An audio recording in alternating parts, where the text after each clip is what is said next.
And what's going on, guys? And welcome to the Benches Cleared podcast, where we cover the best rivalry in all of sports. I am Jesse Gutierrez, and I represent the side of the San Francisco Giants, who went a perfect 5-0 last week. We're recording during the Dodgers game, so that might change to 5-1 as we're looking into it right now. I like that you said it might change to 5-1, not 6-0. I'm Tyler Cohn. I represent the Los Angeles Dodgers, who went 4-1 last week, potentially 5-1 after tonight. Maybe a 4-2, but I doubt it. Also, best record in baseball. Just wanted to throw that out there. Los Angeles Dodgers at the midway point. And I said, this is before I knew about the new playoff format, but I said the Giants were going to contend for the wild card. Here we come. I know I'm getting at least that 20 games. Chipotle, suck my dick, Tyler. Yeah, this past week has been real shitty for me. Seeing you guys win and win, you guys are 9 games out of first place, but I'm only looking at that right 20, now? I believe so. I'm only looking at that 20-game mark because that's the big deal to me. So it looks like you're going to get Chipotle. That's definitely going to happen. But I still, because I would have won 60 games. Not 60. I would have won 30 games. Wild card bullshit. You said it before they expanded the playoffs. So if they sneak in, 5 games under 500, that's bullshit. Doesn't count. But we'll see. Listen, if they go past if they get through the playoffs, that is what it is. The playoffs is anything can happen, and that's why a 3-game series with an 8 seed is very dangerous when it comes to a team that plays the Dodgers well, and it's kind of fucked up. Like, why even have a season if half the teams are going to go in? It doesn't make any sense. But we can talk. We're going to get into that a little bit later. Everyone gets a participation trophy this year. Yay. So before we jump into today's episode, we just want to extend a big fuck you to the Cincinnati Reds announcer, I'm not even going to say his name, who had a hot mic take last week where he used a homophobic slur, and I don't know, maybe 20 minutes later, live on the air, he starts to apologize, which was the weakest fucking apology because... Tears in his eyes? Yeah, he's pretty much begging the people who sign his checks not to fire him. He's not really apologizing for being offensive or to the community he offended. That's who he apologized to. Yeah, I know. That's what I'm saying. It basically, and I believe he even said, "I beg of you for your forgiveness," which really means, please, God, don't fire me. For the love of God, don't fire me. The thing that made me upset, the thing that, not upset, the thing that, really tickled my asshole, right, is the fact that when he's apologizing, he's saying, this is not who I am, and I hope people come out and, back me for it. Basically saying, please, anyone, just tell them that I'm not a homophobic piece of shit. I just, no, dude, stand on your own 2 feet. And here's the thing. I think that if it was, I don't think it's okay to say it at any point, right? But if you're saying it as a joke, apologize for it, don't be a dick, and I think he can be forgiven, I think. But he literally said it in spite, talking about homosexual people. It's just... I don't even think, in the grounds of being a joke, when you, as a stand-up comedian, when you go to a comedy show, some things are said that are kind of testy in society, but it's under, the context of it being a joke. When you're a baseball announcer, your job isn't to tell jokes. And especially when it's a hot mic and you weren't intending for anyone to hear. That's where the line's drawn. That was not a fucking joke. No, and that's my point. It wasn't like someone said something and he said, hey, don't be such a, you know what I mean? Trying to be funny and you just missed the mark. And you don't say it and you need to apologize. You're a dick. But it was literally, that is blank part of town or something like that. I can't remember. I listened to it and I heard it. I just don't remember exactly what it was. The capital of the USA. Yes, right. Yeah, right. The blank capital of the USA. And it was so, and he said it pissed. So it's looking down on people. So obviously it's not the first time you've said it, right? And props to Fox for firing him immediately. Yeah. Not props to the Cincinnati Reds organization who suspended him, and Yeah. as of right now is still on suspension. Yeah. Gotta let him Yeah, go. those spots are so coveted. You can find someone else who, obviously, that's who he is. Obviously, it's not the first time he's said it the way he said it. So he's not apologizing for any other time he's said it. He's apologizing the time he got caught and was apologizing to the people who signed his paychecks for putting him in a bad spot. Yeah. So, no. How about this? Fuck you. And I hear a lot of shit about, cancel culture. This is cancel culture. Like, no, he's not being, X'd for, something he tweeted 10 years ago that was meant to be a joke. He said it super demeaning. Didn't even apologize to the group of people he offended. So, you know what, dude? Just like Aubrey Huff, fuck you. And, yeah, that's all we got to say about that. Yeah. So moving on from the big fuck you of the week. That's a good one. We should do that every week. Fuck it's always Aubrey Huff. This is the first week Aubrey Huff gets to share the spotlight a little bit. So, I'm sure Aubrey Huff's bummed about that. Fuck up. Yeah, obviously. But moving forward and looking forward, the Dodgers this week, we have the Giants. We're up in San Francisco, and then we're going to be playing the Rangers. Big series with the Giants just because of how well they've been playing. I mean, we do have the best record in baseball, but 4 games. We're 4 games up in first place. I would like a more comfortable lead. You always just want to keep playing well. So at least taking the series from the Giants would be great. And then we get to play the dumpster fire. That's the Texas Rangers. So I'm hoping for a sweep there because they've been god-awful. Yeah, MLB was saying they were supposed to be the top, 3 rotations in baseball. They're fucking garbage, dude. Yeah. And Lance Lynn is doing good, but other than that. I was going to say, Lance Lynn's probably going to get dealt. Yeah. So, I mean, they're going to be the biggest dumpster fire. So, excited for that. That's going to be great. But yeah, I mean, everything, the thing, not so much moving forward, but looking back to this past week, everything seems to be firing on all cylinders now. Cody Bellinger's getting there. Austin Barnes has been playing well. Will Smith has come back from the DL, and he looked good on Sunday. Everything is kind of starting to fire on all cylinders at the perfect time. We're halfway through the season, and now the second half of the season is only 30 games. I think we're kind of peaking at the right time. So if we can just keep this momentum, I'm pretty optimistic. But then it comes to the 3-game series in the playoffs, which is bullshit. So, this is probably a series preview of what the first round's going to be. It's very well could and, as we mentioned, as we're going to probably talk about a little bit later, the Dodgers are in just a shitty spot. I mean, it's going to benefit the Giants because, they have literally nothing to lose to be there. But it's kind of fucked up. It's benefiting us, but it's fucked up. Because, and the same thing that I talked about in the playoffs last year, Dodgers fans are spoiled, and, it's this whole win the World Series or bust. Obviously, you want your players to think that when you're in this position, but as a fan, you can't think like that because you're not even going to be able to enjoy when they win. You're going to win, it's going to be like, well, yeah, finally, gosh, yeah. Yeah. And then if they lose it, it's like, oh my God, the world's in. If they win the pennant, if they go deep in the in the postseason, that should be good. I'm sorry, it should be obviously you want to go further, but you can't be like fuck this team running over Kershaw's jersey when you lose the World Series. Yeah, I mean the thing about the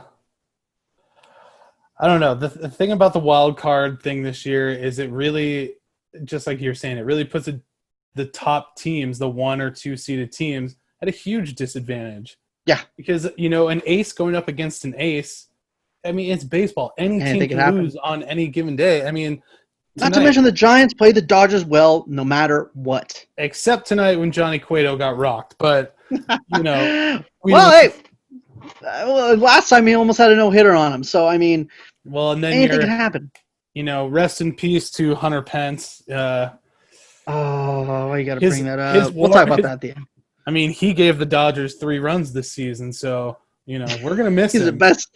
He's the MVP of the Dodgers season right now. He's the best left fielder we had all season. Yeah, the Dodgers have lost 8 games all season, and 3 of them were to the Giants. We've also played the Giants the most, but but they've also they're only one game under 500. Like that's huge. That can happen. And what I'm saying in a 3-game series. Well, sure. I mean, look at the Giants. They've won 6 in a row, and those guys are starting to get hot. So it's obvious that they can win games if those guys are getting hot. If Belt keeps getting hot the way he is, Longoria has been hitting pretty well. I mean, YAZ has been playing great all season. So I'm not going to worry about that until we get to the postseason. But it's interesting. I never thought we'd be having this conversation. I kind of felt like there was a chance. I felt like the Giants were. I think you guys were kind of pecker slapping us a little bit and like giving us respect. I think even a lot of Giants fans too. They're just like, "Oh, we're a dumpster fire," and they're not paying attention. Like, I mean, a lot has to go right for us to be good, right? But I think they're a mid-tier team, and this whole like, oh, they should just be losing every series. They're not going to be as bad as the Pirates. They're not. So they're not. They're going to be no hit today. Exactly. You know what I'm saying? There's teams that are literally trying to lose. You're a mid-tier team. You're going to be in that, 8 to 15, draft slot. And the way baseball draft is, honestly, it's a fucking toss-up anyway. So who cares? Yeah. Why tank a season? Yeah. Yeah. If you're going from 8 to 2, then I can get that. But even then, a baseball draft is so crazy. Yeah. It's like it's nothing like any other sport. Yeah, it's not. It's not even close. And as we're talking about the Giants season and what could happen, trade deadline's coming up, and I need to talk about it with someone who knows a lot more than me. And now I'd like to welcome to the Bench is Clear podcast, friend of the pod, Marc Delucchi, writes for Around the Foghorn. Marc, how you doing today, man? Doing pretty well, and getting ready, watching the Giants' first game of this pretty big series a week ago. Definitely wasn't expecting it to feel like it means as much as it does, but definitely a bigger first game than I was expecting. Yeah, definitely. I mean, let's just get straight into it. I mean, this Giants team is pretty much unrecognizable. I mean, the offense has been great. Bullpen started off good, then dipped really bad. And it seems to start to come back a little bit. Not to mention the starting pitching started off shitty, is now getting pretty good. I mean, do you really think that they can contend and get in one of those playoff spots? Yeah, I mean, I think it's not as much the Giants are contenders as baseball kind of made everyone contenders with the expanded playoffs, right? Yeah. I wrote about it in a trade deadline preview that's up and Around the Foghorn now, is that, I think you can make the argument the Giants' window is starting to open if you consider competing for the playoffs, the window opening. But this year, it's not as much a function of talent as it is half the teams are going to make the playoffs, right? And I think you have a pretty good argument that the Giants are a middle-tier team as constructed. Yeah, and I mean, we talked about it a couple times how, honestly, if you would have told me how many runs this team was scoring, I would be like, oh my gosh, they got that second division spot on lock. I mean, the bullpen was supposed to be one of their strong suits at the beginning of the year. And starting pitching was supposed to be, could be good, but it was expected to be decent. It's just, I don't know. And I'm not a huge fan of this playoff structure. I know that it benefits us right now, but I really hope it doesn't, continue onto next year. Yeah, I think that's highly unlikely. And, all the complications with next year when it comes to the CBA and MLB players negotiations, they're going to throw a lot of wrenches into things. But I think it's sort of a nice little, a welcome notification of what might be coming for the Giants down the road. Like they aren't, a championship contender this year, and they won't be a championship contender probably for 2-3 years minimum. But I actually think you can make a pretty good case that, assuming certain things play out a certain way, that you can go into next season seeing them as a team kind of like the Padres this year, right? Or maybe even the Padres last year, right? Where you could see them competing for that second wild card spot in the normal playoff structure. You could see them competing for that wild card spot. Probably not there yet, but you figure over time, as again, a really increased depth of prospects, as those guys start to trickle up and replace the older aging veterans, that maybe then they can take that next step to be sort of competing for something a bit more. Yeah, I mean, I think it might be a little bit. I don't know. I feel like these guys are like. I mean, I feel like the offense is for real. I mean, they're doing stuff that. I mean, I wouldn't expect Yastrzemski to. I mean, sophomore slump has always been in the conversation, but to really think that he was going to be even better than he was last year wasn't really on my radar. But I mean, Flores has always been doing it. Solano has always been doing it, but didn't have much of a chance last year because Bochy seemed to go with more veteran guys, his own veteran guys. So I mean, I don't know. I feel like if they can keep scoring runs like this, they've always been kind of a team that has a good pitching staff, like all around. But I mean, and not to mention, I mean, easy part of the schedule is coming up after this Dodger series. I mean, we go from facing like Astros and the Dodgers twice to not facing the Dodgers anymore, playing Seattle twice and all that kind of stuff. So honestly, as opposed to this year, I feel like they're going to be one of the lower seed teams. And even next year, they could definitely, maybe sneak into a wild card. I don't think that's unreasonable. And I think the one thing is that's kind of different and what Giants fans have to kind of recalibrate is we're, accustomed to having teams with strong pitching staffs and inconsistent hitting, where this team is the opposite. Exactly, and the thing about when you have a strong pitching staff, you can beat anybody. When you have an inconsistent pitching staff, you can lose to anybody. Mm-hmm. And that's sort of one of the things that I agree with this. The schedule's lightening up, and I think they have a good shot. But the thing is, right, as we've seen with bad bullpens in the past, right, if a bullpen just doesn't have it, there's no way you can win a game. It's like if your starting pitchers aren't working deep into games, it's no coincidence that the bullpen looked better as soon as starters go in 7 innings, even 5 innings consistently, right? Just more they were rest, overworked. Right? Yeah, they were completely overworked. And they were expected to be – I mean, it's kind of weird that we're not hearing – I thought it was really weird. We haven't heard anything about Adon this year. It's not even in the 60-player pool. That's really crazy to me. I mean, when Smiley comes back, you're going to have Cahill probably in that bullpen and – maybe Shark comes back and just does the bullpen, and not to mention, who knows when Moranta's going to come back. So, I mean, I feel like bullpen's going to come back. That's their thing. Yeah, I think, again, that's where I sort of shift the focus to next year, and sort of the piece I wrote about is like, you go down this Giants roster, you don't see a big hole at any spot, but you don't know how confident you are in one guy. Meaning, like, you can look at the bullpen. Gotcha. And say you can look at the bullpen and say between Trevor Gott, Sean Anderson, even Wandy Peralta out there, Rico Garcia in there. Like you see the guys with pieces, and you're like, there's a competent bullpen in here, Tyler Rogers, but we don't know which of those guys comprise it yet, right? And that's why I say I think this year competing for a playoff spot is reasonable, and I think entirely plausible. But the real focus needs to be on just narrowing it down, because I do think, if you look at the roster next season, on the hitting side, pretty much everyone is under contract for next season or under team control. You can bring them back. On the pitching side, the only guys who aren't are Gausman, Smiley, Samardzija, and Watson. Samardzija's, a non-factor. Smiley's been hurt most of this year. Watson and Gausman have been good, although Watson's probably on the wrong side of 30. But I think Gausman's a guy who, lots of people are talking about trading him. If I'm the Giants, I'm looking to try to extend him right now, because I think this year's free agents class isn't one that's going to, just because of the labor dynamics, there's not going to be a lot of money out there. And I think that's an opportunity for the Giants. Do I think Gausman's going to be a 1 or even a 2? Probably not. But if I go into next year with Cueto and Gausman at the top, Logan Webb's asserted himself, Tyler Anderson's coming back. And then, Sean Jelly was a prospect, right, who wasn't that far behind Bart a year ago, and probably you can see by the midsummer, making his way up. I'm not going to hold on much, put any expectations on Tyler Beatty, but he's also coming back from Tommy John. Maybe he's a factor, right? So I think that's kind of the way to look at it, is like pretty much this roster can be there next year if the Giants want it, but then you have another year for that farm system, those guys to develop and try to come up.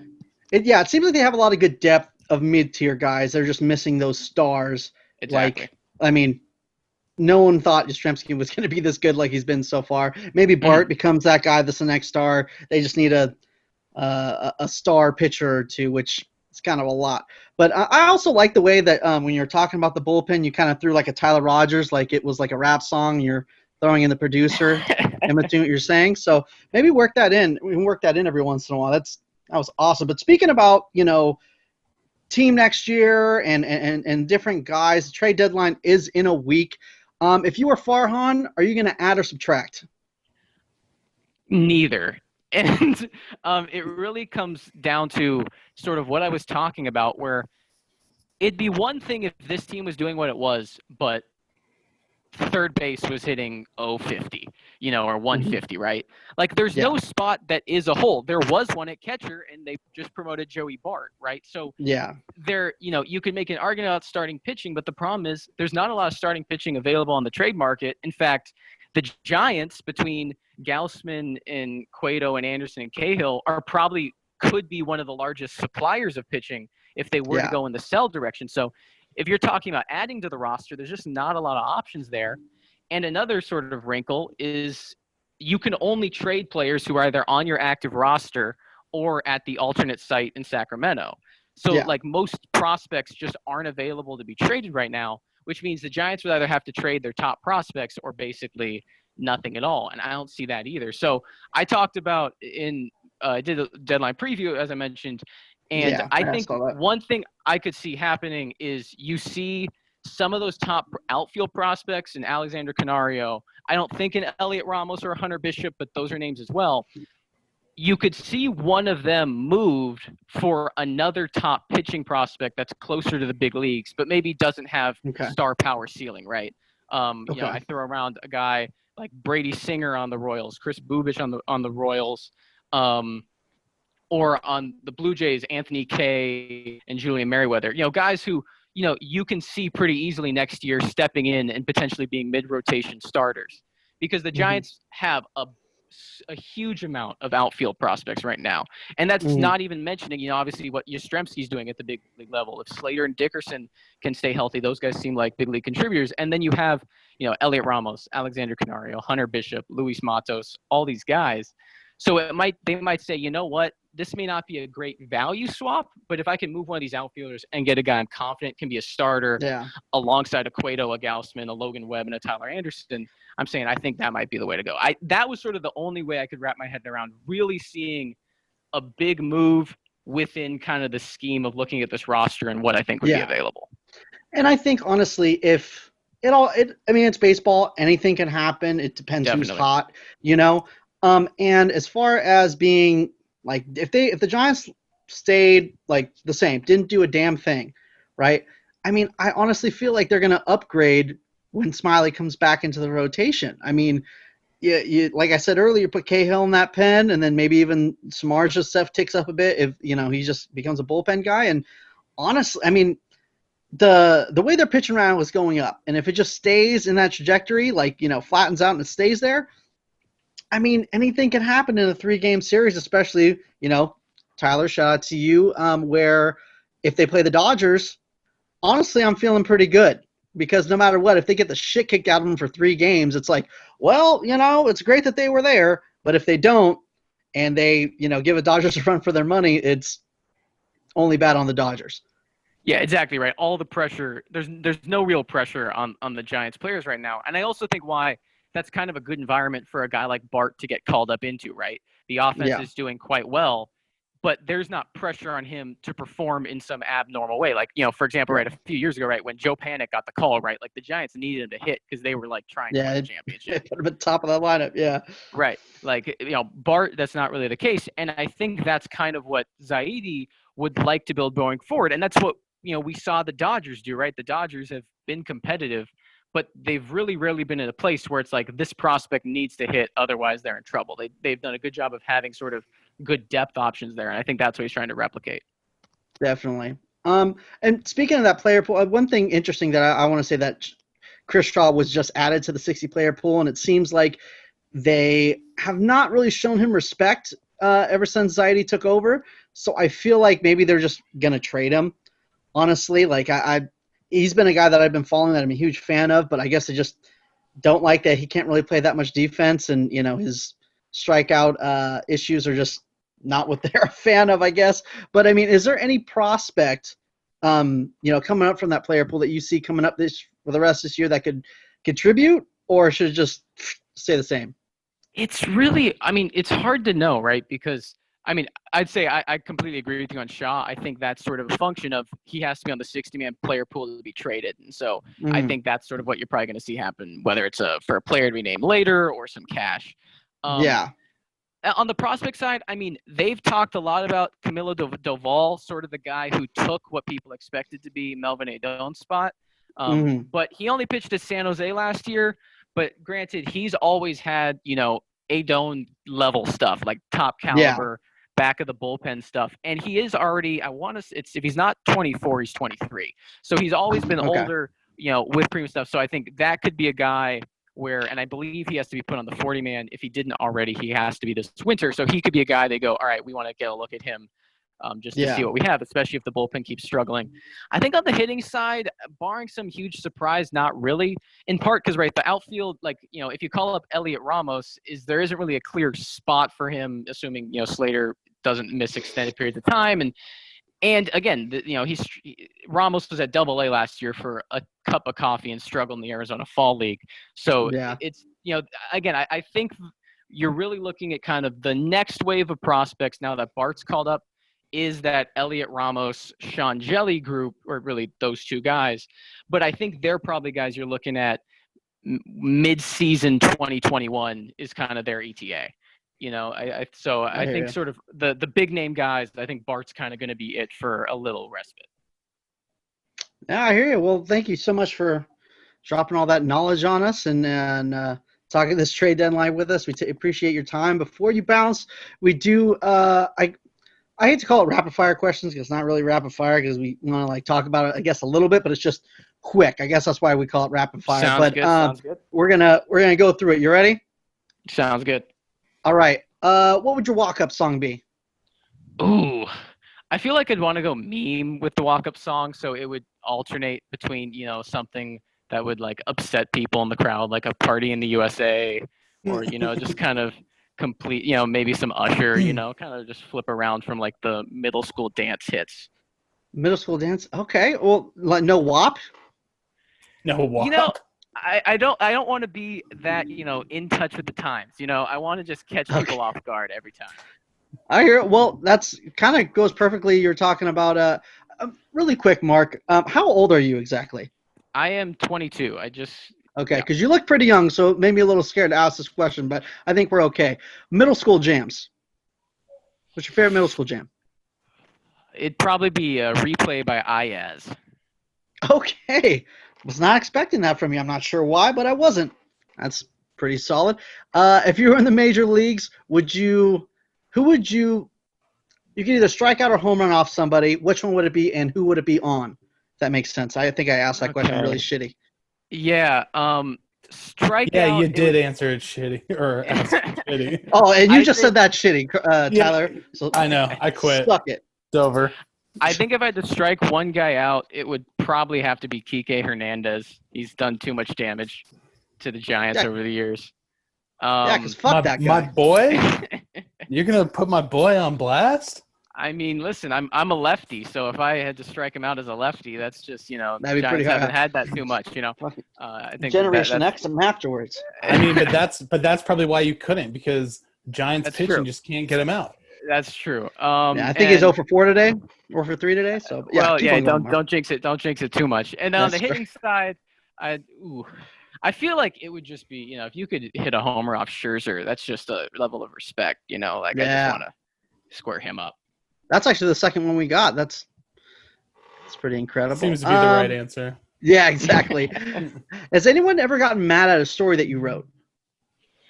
I mean, I wrote a lot. I started last year. I was writing a lot of trade deadline, trade fit pieces, and I came to the conclusion that the trade was fair if fans of both teams said it was stupid and they wouldn't accept it. Oh, okay. But no one's ever really gotten too enraged, I'd say. Okay. Favorite Giant? I mean, Bonds is the easy one. I grew up with that. I'll say Pedro Feliz. He was, he was my dad. My dad was very frustrated with Feliz, so sort of reaction to it, he was kind of, someone I held out for. So I think I'll have to go with Pedro. Yeah, I got to go with that one. Least favorite Giant? Barry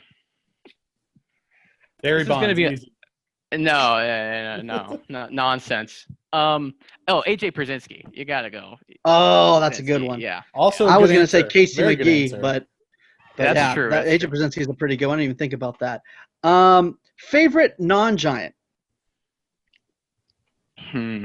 I Just don't say a Dodger, so I have to see no, Tyler's I chest pop wasn't. out. I was debating. I mean, I think I'll go Ohtani. I mean, it was just. I Okay. mean, the skill he has. I mean, obviously, injuries and stuff, but just I mean, the ability to do what he's capable of is just kind of incredible to watch. Yeah, I hear you. And lastly, favorite thing to do outside baseball? I'd say you gotta do some checklist cross off here. Don't want to miss anything too much. I mean, it's kind of cliche, but I'm in the writing business. I think reading. I did spoken word poetry in like high school and into college, and so Okay. so kind of reading poetry, novels, kind of I'd say reading. Nice. So exactly like in 22 Jump Street, the slam poetry. Yeah, maybe, yeah. Not I like You to are think dead. Beep boop. I like to think I'm sorry. I that bar, but you never know. You never know. As a fellow former spoken word artist, I don't appreciate that bullshittery, Jesse. Cool. Oh, like that tells you how much I know about spoken word poetry. It's all good. I mean, it's just I'm not that talented to put words together. That's why I talk on camera and I don't write. It's all good because the reality, if you've done spoken word long enough, you've seen like places that are exactly as that movie portrays it. Like, Yeah. there's like, Okay. It's like I like to think, I had it together. Some people might disagree, but there's always a couple at the mic that everyone's kind of uncomfortable because they don't want to tell them it was not cut. It was that bad. Yeah. And then you always end up comparing, like going to your friends, like that's not how I am, right? I'm not right, exactly. There's some red flags that if it's a white guy with dreads and a notebook he brings on stage, that's usually a red flag. Because they'll just start reading out of the notebook and they keep flipping pages, and you're like, is he gonna stop flipping pages here? I say that's Yeah. But I know exactly what I do stand-up comedy as well. I mean, obviously not in a while because of the pandemic and everything, but yeah, open mics. It's just funny when someone's just bombing and they're just continuing to go and it's been past their time. Right. They're lighting them and it's like they're always the ones that take the most time too. Because I've never been to a spot where there wasn't someone who I hadn't seen or heard of before that did something great. But it's also there's always someone who thinks they're worth twice that time. Yeah, exactly. Well, Mark, I appreciate your time, man. Thank you for coming on. It was super last minute. So, guys, make sure to follow him on Twitter at Mad Delucchi. Anything else you want to plug before you go, Mark? No, man. Just follow me on Twitter. Thanks for having me on anytime. And now that we're at the halfway mark of the season, a lot of crazy things have happened. But we're going to give you guys what we think are MVPs of the season so far. And obviously, very easy to say for the Giants, it has to be Mike Yastrzemski. Little known fact, his grandpa actually did play in the major leagues. So it's nice that his grandpa, I think his name was Carl's Jr., something like that. It's nice to see that he can, ride off his grandson's success and, be able to be mentioned and be remembered for, just having a great grandson. But honestly, he's legit MVP candidate. I don't think anyone could have predicted that. I think I was more likely for him to have a sophomore slump than to continue to be better. He's doing everything. He leads. I mean, I've said it plenty of times, I'm not a big WAR guy, but he does lead them WAR. He's up there when it comes to doubles and triples and RBIs. He's just doing everything. Great catches in the outfield. YAZ for MVP. MVP. And for the Dodgers, it's just as clear who the midseason MVP is. It's Mookie Betts. We traded for him. Any good? He's pretty damn good, He was slumping a little to begin with, and you saw some fans being like, "Why did we trade for this guy?" And I mean, he's killing it. He's batting .300. He has 11 home runs. His arm in the outfield, amazing. He has 5 stolen bases. So he has the speed, and not only the speed, he's just a great base runner. I mean, besides Mike Trout, he's the best 5-tool baseball player in baseball. He's been exactly as advertised. I couldn't be any happier. Easiest decision, Mookie Betts, midseason MVP. No doubts. Yeah. I mean, I think it was a question at the beginning of the season who was going to be the MVP of the team, Mookie or Cody Bellinger, and those are two guys who are going to compete for MVP of the whole league. So, I mean, Cody got off to a slow start. It looks like he's coming back, and Mookie's still staying on the same trajectory. The guy's just consistent, and I'm fucking pissed that I have to see him for another 12 years. So, yeah, I get it. Makes sense. Grand. Great. Thanks. Awesome. On to the next week outlooks. Giants are going to continue to do this series against the Dodgers. Game 1, we don't know what's going to happen. They're coming back. I'm feeling like it's going to be 6-0 for the week. I'm going to call it here and now. It might look stupid when this thing airs, but I don't give a shit. I have nothing to lose. And then they play the Diamondbacks, who they just swept. So I feel pretty good. I feel like, honestly, the Rockies are going down. I honestly think they might even compete for that second division spot if everything goes well. If not, 7 seed, because the AL West is just fucking trash. Yeah. Let's keep that starting pitching going. Johnny Cueto, a little scuff. It's okay. It happens every once in a while to the Shimmy King. Let's hear it, Tyler. Dodgers are going to finish up this 3-game series with the Giants. I'm thinking a sweep. I'm feeling it, and I also might look stupid if we lose tonight's game. Then who knows? I'm feeling a sweep. And then also going into Texas, a team we don't see very often. But besides Lance Lynn, there's not much there. I mean, Joey Gallo has been horrendous this season, so it's not like you really have to worry about him. And, I mean, they're just kind of a laughingstock. It's a bad team, man. With, included with the Angels and the Mariners in the AL West. I mean, the AL West is just trash this year. Which trash. 3 teams that are just trash, dude. Because I was But here's the thing. Are they that bad, though? Or is just the AL that shitty?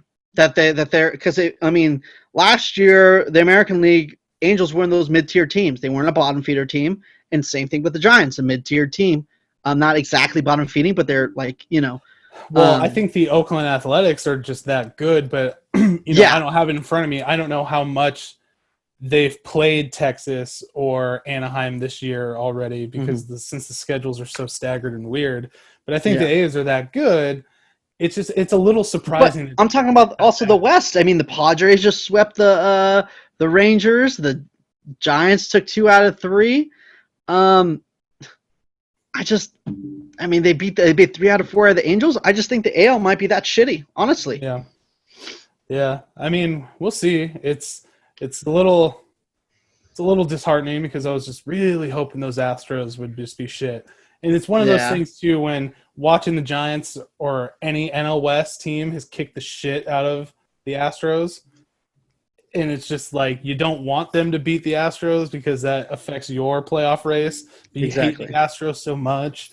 But, anyways, with what's going on in Texas, with Cole Hamels not, pitching, all we got to get through is Lance Lynn if the rotations even line up that way. And, I think it should be at least 2 out of 3. So, looking good, staying steady. Yeah, I hear you. One thing I do got to mention before we close out, Hunter Pence was DFA'd. Understand why it happened. Guy was struggling and doesn't really have versatility as far as covering spots like Pablo does. Unfortunately, I feel like this was a warning shot for Pablo as well. But got to give the spotlight to my guy, Hunter Pence. Love the dude. Moment of silence. Tip of the cap.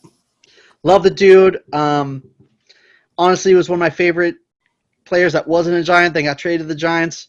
The Rev, the speeches, everything. It sucks that he had to go the way he did, but honestly, nothing but love, player. Yeah, I mean, even from a Dodger perspective, like Hunter Pence is just a cool guy. Yeah, he's just a good dude. I mean, despite what he does on the field to the Dodgers or has done to the Dodgers in those 3 World Series or years. however many what he was on. Gave you a nice parting gift. Yeah, he's just he did. No hitter for Johnny Cueto. But he's just a cool dude, and it was just such a cool story. Like seeing all the work he had put in to come back and then come back with the Giants. He had such a great year last year. I don't think anyone thought that this was going to happen. So hopefully he had a couple of good moments somewhere. too. I mean, 3 home run in Houston, won the game. I mean, there were some good moments. I hope he gets picked up, and I hope he fucking rakes wherever he goes, honestly. Yeah. I hope the Astros don't pick him up, so I have to root for him. But other than that, gosh, man. Yeah. Well, thank you guys all for tuning in this week. Once again, this episode has been brought to you by Renovation Candle Company. Renovation Candle Company, the fall collection is out now. Free shipping, 365 days a year. Use promo code BENCHES to get 20% off your entire order. You know, step up your candle game. You got shit. Step it up. Step the fuck up with your candle game. Please buy some pumpkin spice. Buy some, I don't know all the flavors. Is that what you call it? A flavor chai. of scents? Some pumpkin pecan chai drizzle. Come on. Yeah, fuck that Starbucks shit. You don't have to pay for Starbucks ever because you're just going to have the candle and you can make it smell and make your own coffee. Save yourself some money. Thank you guys so much for Daddy's got it all. Exactly. Love it. YAZ for MVP. And also, what is that for? Bonds for Hall of Shame? Oh, shit. Is it bad? No, I can see it. Yeah, Bonds for Hall of Shame. Got it. There we go. T-shirts are coming soon. Except that one, because that T-shirt is ridiculous, and no one would ever buy that. And there's going to be a YAZ for MVP. I'm going to make that one ASAP. Jesus. So stay tuned for that. And Donnie Barrels, Giants win. Had to add that in the end. Sorry. Thank you guys for watching. We'll see you guys next week. I'll say fuck Aubrey Huff.